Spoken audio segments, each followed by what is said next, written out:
Kako komentirate zadnje dogodke v zvezi z magistrico Markez za šolstvo? 37% pomeni, da magistrskega naloga naj bi bilo dobesedno prepisano. Moram reči, da še vedno vem, da je danes 1. april, tako da upam še vedno, da je to Koropilska šola. Pa ni.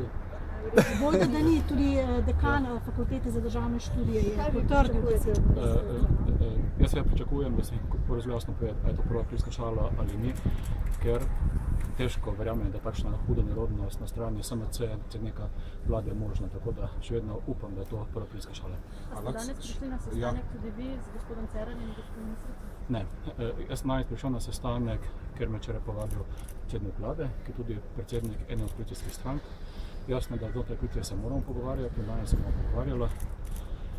Lahko povem, kaj bom jaz povedal. Prvo vprašanje bo, ali me sploh še vidi kot del koalicije, ker to, kar se sedaj počne, izgleda, kako da smo se odslavlja.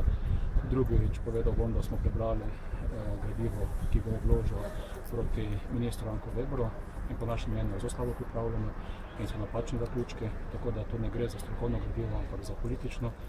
In predvidevam, da se bomo pogovarjali, kako se daj naprej. Mi kot koalicijska stranka mislimo, da je bila koalicijska pogodba kršena, to pomeni, da verjetno pričakujemo tudi kakšen koalicijski vrh.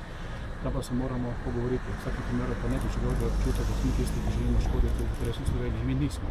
Mi smo resni koalicijski partner, ki pa se zaveda, da je osnova vsega koalicijska pogodba.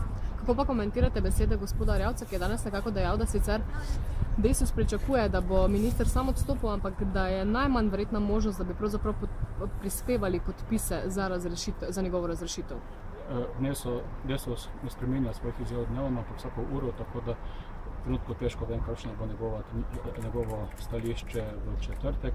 Je pa tudi sam minister Janko Weber danes povedal, da bo vesel, če bo tudi dobil možnost, da tudi poslankam in poslancem Desusa razloži svojo plat zgodbe. Namreč te možnosti še ni imel. Tako da tu je možnost, da tudi predstavi poslanske skupine Desusa, kaj se je dejansko zgodilo.